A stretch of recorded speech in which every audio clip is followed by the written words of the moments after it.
देणाऱ्याची ठेवा, तुम्ही इथं येऊन ओरडा खाऊन वापस जाल तर हे विदर्भाच्या आणि मराठवाड्याच्या जनतेवर अन्याय करणारं आहे।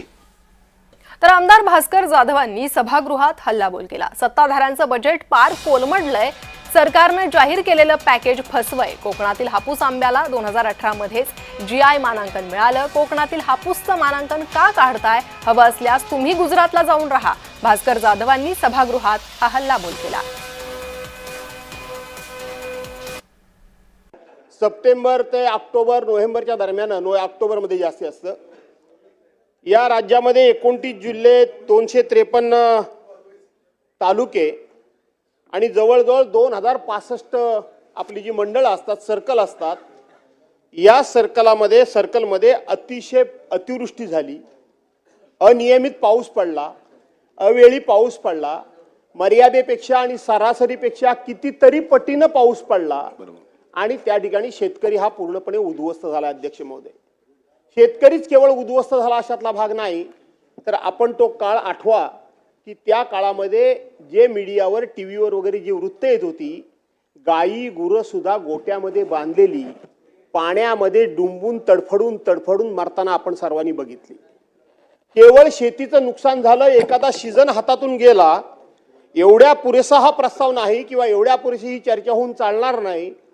तर ज्या भागामध्ये कधी नदीला पाणीच येत नव्हतं, आपण बघितलं मराठवाड्यासारख्या ठिकाणी की जिथे आपण टँकरनी नव्हे तर रेल्वेने सुद्धा, ज्या भागामध्ये आपण रेल्वेने पाणी पोहोचवलं होतं त्या भागामध्ये सुद्धा नद्या तुडुंब भरून गेल्या।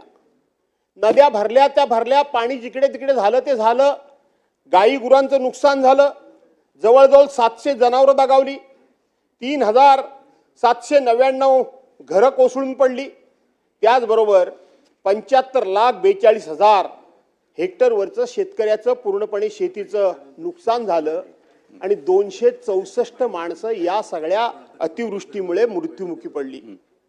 हे झालंच अध्यक्ष महोदय, पण त्याचबरोबर ह्या नद्या ज्या दुथडी भरून गेल्या त्या नद्यांनी अशा पद्धतीची जमीन खरवडून काढली की आता पुढच्या कित्येक वर्षामध्ये त्या ठिकाणी मंत्री महोदय पीक घेणं हे शेतकऱ्याला खूप अवघड होणार आहे। शेतकऱ्याच्या हातामध्ये आता राहिलेलं नाही, कारण जमिनीचा पोतच हा पूर्णपणे त्या ठिकाणी पुराखाली वाहून गेला।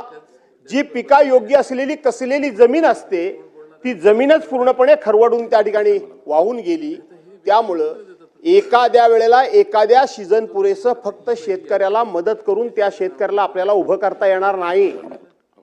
तर त्या शेतकऱ्याला उभं करायचं असेल तर या सार्वभौम सभागृहामध्ये सर्व सदस्यांचे जे काही वेगवेगळे अनुभव असतात ते अनुभव एकत्रित करून सरकारला काहीतरी याच्यामध्ये कायमस्वरूपी आणि ठोस अशा पद्धतीची उपाययोजना करणं अत्यंत गरजेचं आहे आणि म्हणून ही चर्चा महत्त्वाची आहे।